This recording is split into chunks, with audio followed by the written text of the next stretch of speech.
Right, professional face on, Mark. Come on, we can do this. Good evening. We are now recording. And we've had the most ridiculous time before pressing record, discussing things you can and can't say to mourners at funerals. Anyway, that's another conversation. Mark, we've not actually met before tonight, but I feel as though I've known you for years, but I haven't. And first of all, I'm admiring your background, because there is an etiquette about camera work that you should have an uncluttered background. Please ignore my pots and pans. But I'm liking your work of half of me, very much nothing to distract. The other half, a little bit of imagery, but I can see Our Lady there, I can see your lovely wife there, I can see some random prints of local places, maybe? That sounds, in fact, wow. Oh, I've got a lovely wife. Sorry, I just, I'm Your lovely joking, wife, if she yes. sees this, I'm joking.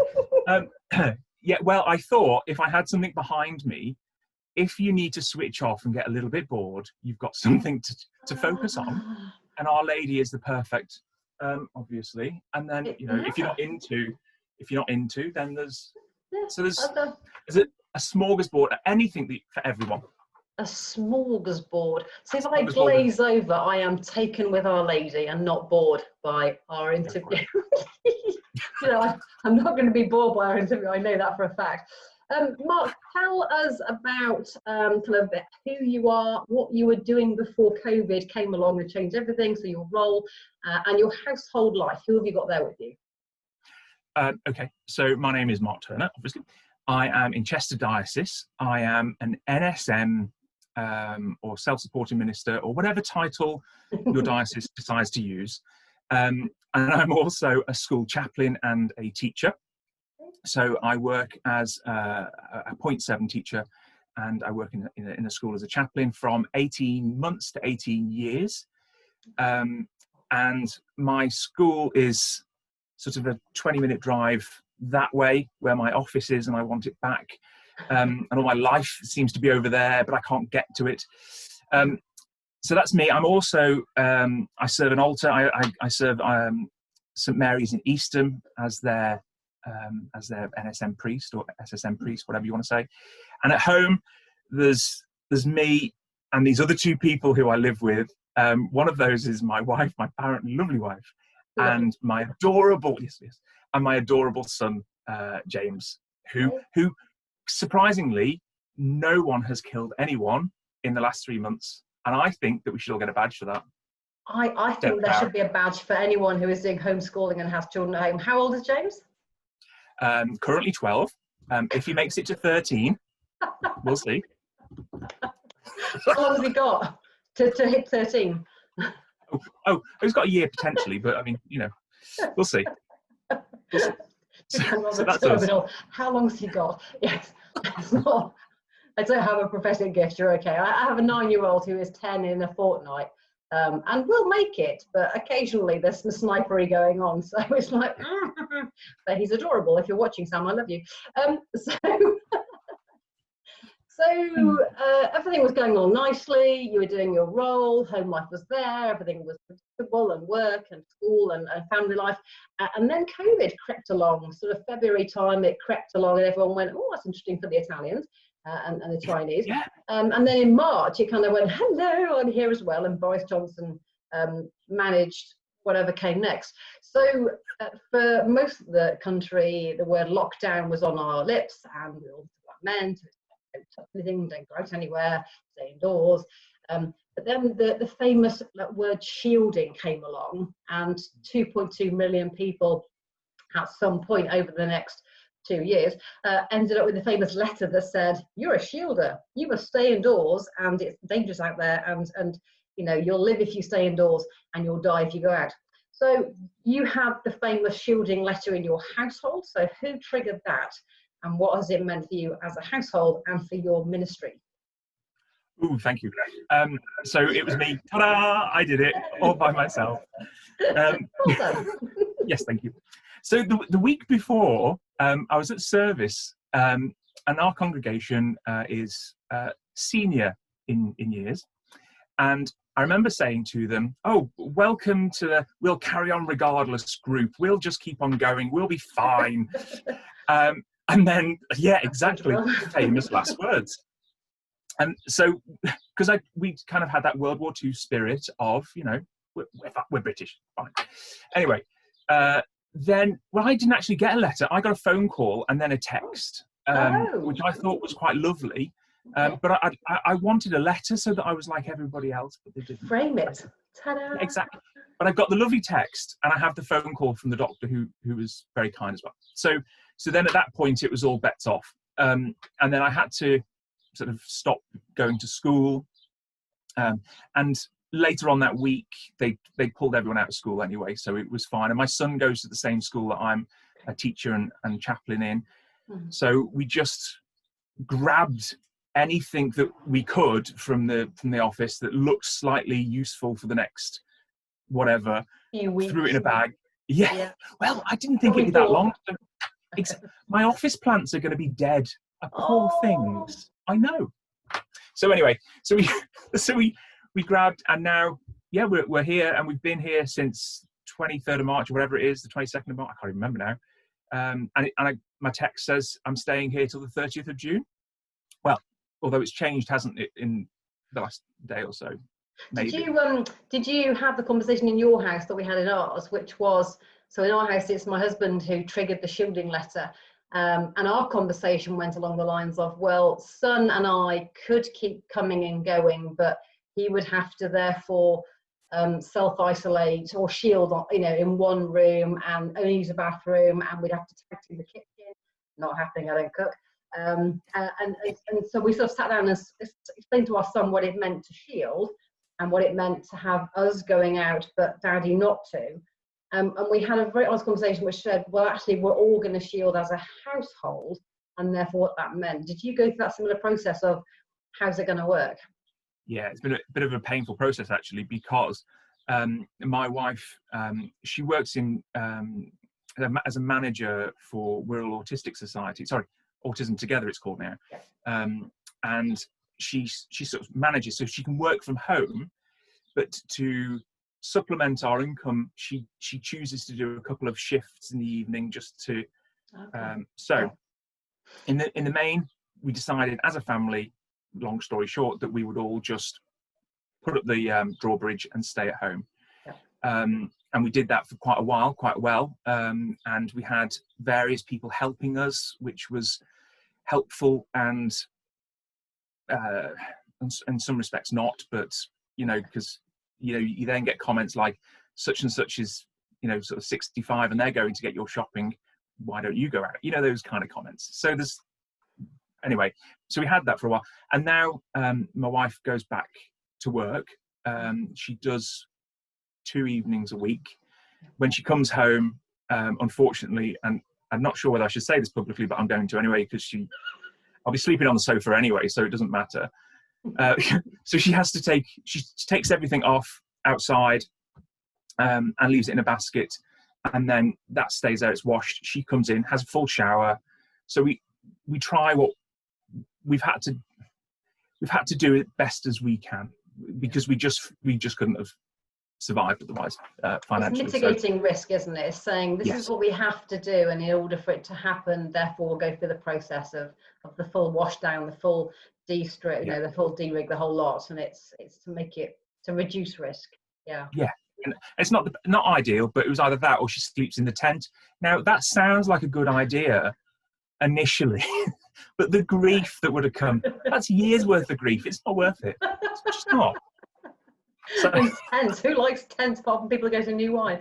How did it? So ultimately, that was a big practical change for family life, about closing everything down, self-containing, and then when your wife had to go in and out, doing it very carefully and mitigating risk. How about for you in terms of chaplaincy and your role there and your role in that parish place? How did it change things as a priest? Do you know the most painful thing is, I've always felt as my calling as a priest has always been to be amongst those that I'm called to minister to, right in the depths of it all, and kind of then being told, you can't do that. You can't, what you've thought of as essentially part of your calling, you just can't do that. And that in school and in the parish as well. that was a bit of a hit, actually, a kind of a, well, what does it mean now for me to be a priest? Yeah, it's quite painful as well, isn't it? Being told you can't be here, you've got to be there. And knowing that people are going through stuff and you're not there with them, and it was really, really painful. So it took me a couple of days of just like, all right, God, come on, mate, what are we doing with this? Yeah. What are you asking me to do? Because clearly that door's closed. So what door are you opening now? Now, I was not a techie person, and then suddenly by that week, I justified in my head, I'd worked it through, and I was Facebook streaming my first sermon from my dining room, Eucharistic service, and we just went for it, and then it snowballed, and our whole ministry at school and for church has gone online. Brilliant. Oh my word, it's amazing. And you're enjoying it? It's brilliant. I mean, don't get me wrong, I'm a bit like now, like 20 months later, but actually, and without going on too much about it, is one of the things that I do is I have quite a lot of fatigue, like most people who've got something going on. There's a load of fatigue. So there's lots of evening meetings that I just never used to go to. I never used to go to the Bible study, because once you've done a full day's worth of work, hard work in school, you don't want to then go and, yeah, exactly. What this has done is, I mean, my son wrote even in his report back to his teacher, one of the things he liked about COVID was his dad has more energy to be with him. Wow. I was like, ouch, but also, yeah. So we talked about it as a family, and I do so much more now. I mean, before this, we had a coffee evening with church. So we do like an hour or so, and we just have a chat and have coffee. Some people have gin, lucky things. And we just have a little chat. We've got a Bible study tomorrow night. All these things are going online. And then at school, I was doing Thought for the Days, kind of like your little posts where you do your little Facebook streams. I was doing a little pre-recorded thing, and the numbers that we're meeting, and then the emails that you're getting. Okay, God, I asked for one door to be open, not for you just to open like double doors. Like, wow. Come on in. Or exactly. Go out. Yeah. So it's been ups and downs, but in the whole, good. My worry is now, this bit though, is because outside there, the world is, I worry that it's going to go back to normal, and we're left inside here. And I have got a bit of a worry about that, I'll be honest. This weekend's been quite a roller coaster, hasn't it, with Boris Johnson and Hancock's half hour and all that business, sort of saying, oh, shielders, oh right, yes, them, we've not mentioned them for about 14 weeks, but we've been saving the best till last. You can go out.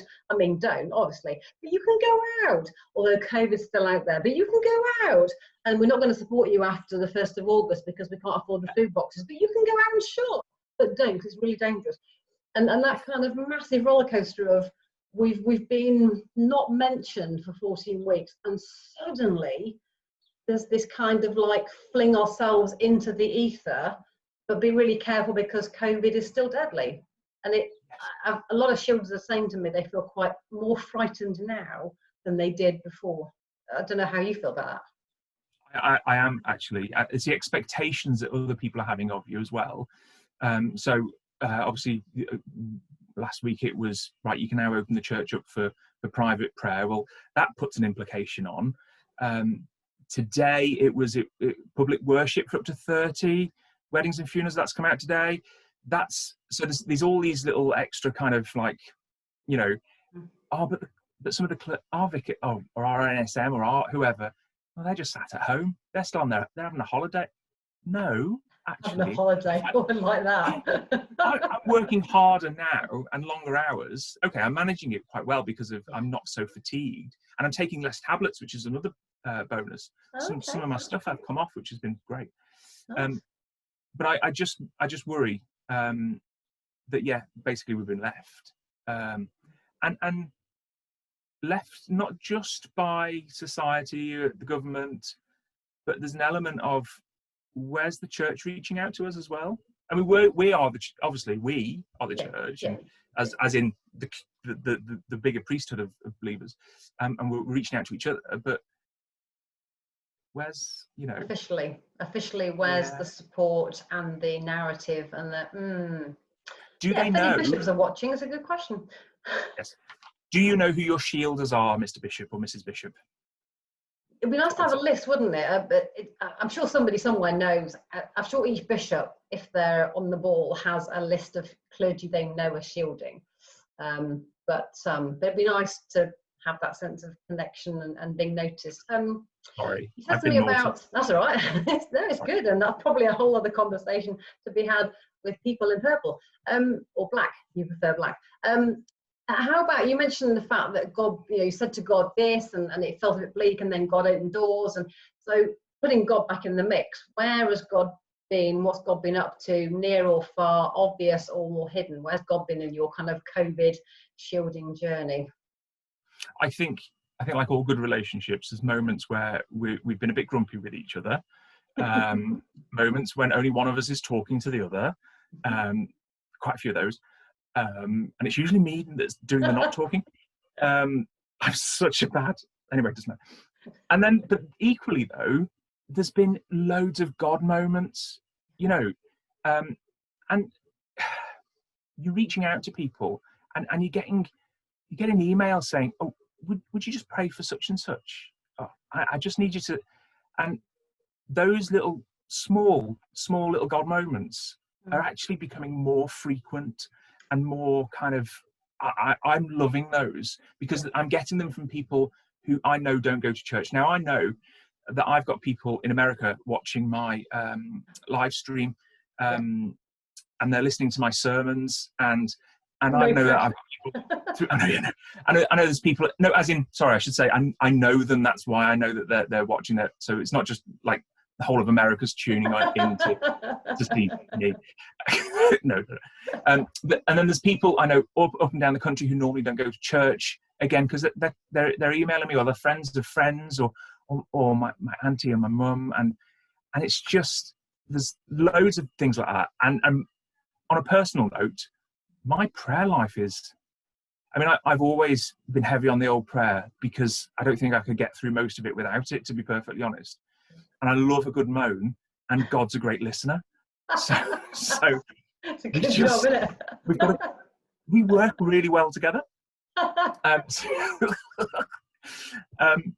So my prayer life has gone it's through the roof because I've needed that, especially and I'll be honest, my anxiety at certain points. I sent wifey out to get tested twice now, because there was 2 moments where I think I slightly overreacted, I'll be honest, because I was like, because I've been in hospital for long periods of time, I don't want to go there again. No, it's not fun. I mean, I love the NHS. Oh, God terrible. bless, the food's awful. Yeah. Yeah. Hospital food. Anyway. No. Yeah, so anxiety about the possibility of your wife being ill or you being ill is huge, isn't it? Yeah, absolutely. So that prayer life has it's good. It's really good. I'm encouraged by that because I know everyone's story is different, but quite a few of shielders who I've talked to off camera who would like to come and be interviewed but are not ready to do that yet have said, they've had up and down as well, but quite a few of them. One of them said, God has been noticeably absent, and I'm not sure where he's gone or where I've gone, but there's a void. It's like, can I sit with you in the void for a bit? Would that be okay? And it's fascinating to see the differences in people's relationship with God through this time. What apart from prayer, which is a very good answer, one of my shielders said that what helped her through this time was quite a lot of chocolate. So we've got prayer on the one hand and chocolate on the other. What's kind of helped you to come through this time? What top tips have you got for yourself for self-care that other people might pick up on and go, oh, that's a good one? I would highly recommend the chocolate. I bought this shirt and it's 2 sizes bigger than the shirts that I would have bought back in March. So that to take into account the chocolate. I've had to expand. I'm saying that my ministry is expanding, but it's not. It's just me. It's just you. Really. Well, you go downstairs for a cup of tea, and next minute you've got 2 biscuits in your hand. I know, who leaves How them did by they the get kettle? It's just irresponsible. It'd be rude not to. So, anyway, sorry. What was the? Top tips for getting through this. Okay. Gosh, sorry. I'm sorry. Yeah. Okay. So, I guess for us, we've kept to a routine because we've stuck with the school routine. James has autism as well, I should say, and so dealing with that in the mix has been a bit of a squiff. We've all got squiffs in our house, so we just kind of, that's where we're at with him, and keeping to that routine has been helpful for him.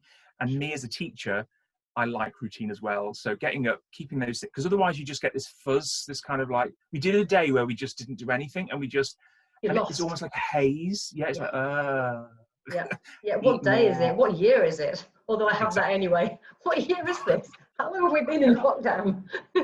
So yeah, having a routine that you stick to, not rigidly, but you stick to, and it gives you a framework for the day. Yeah. The balance of that is being kind to yourself, and that's the bit that I've struggled with. But the last week I've just kind of gone, right, come on. And that's, I set myself targets each day, right, come on, I need to get this through, this done this, because I've taken on a few extra bits as well. But equally, when they don't happen, remembering that this is a COVID time, not a normal time. And in COVID time, things are either happening really, really well, or they don't happen for days or weeks because we've just lost all sense of anything. So when things don't happen, I'm not beating myself up anymore. Sure. And I know on my hand on heart that I've tried my best. And generally I produce the goods, but if I don't, I'm always the first one to kind of give myself a load of grief, but not at the moment. I've just kind of gone, do you know, Mark? And so I get up at about 5:30 normally to sort my meds and my all my kind of all my medical stuff out. What time? 5:30? Does that even exist? That is a myth, isn't it? But I've been nice to myself, and I've given myself till 6:30 now. See? Okay. See? Wow. You know, I can't. My son's now 9 going on 10, and he was a sleeper through the night, which I'm so glad about, from about 11 or 12 weeks in. So I haven't seen before 6:30 unless I'd been really desperate. So I admire you for your hours lie in. That now means you get up at 6:30 instead of 5:30. Carry on. It's a blessing, and I look fresh for it as well. I look fresh. You should have seen me months ago. So self-care, being kind to yourself, and having an hour's lie-in so you get up at 6:30 rather than 5:30 are your top tips for self-care and for other people. Lots of chocolate. And lots of chocolate. You're helping the economy. On that bombshell, and a larger shirt you can grow into as your ministry expands. That's why I wear a stretchy hoodie. Mark, I'm going to say thank you so much. You're such a star. It's been a genuine pleasure talking with you. I haven't laughed this much for, well, I don't know how long time is at the moment with COVID. So COVID time, it could have been 4 years. It could have been 4 hours. I'm not entirely sure. But you are a gentleman. Thank you so much. And we'll wave goodbye to each other in a not contrived way at all. Contrived waving. And we'll see you soon. Bless you. Thank you, everyone. Take care.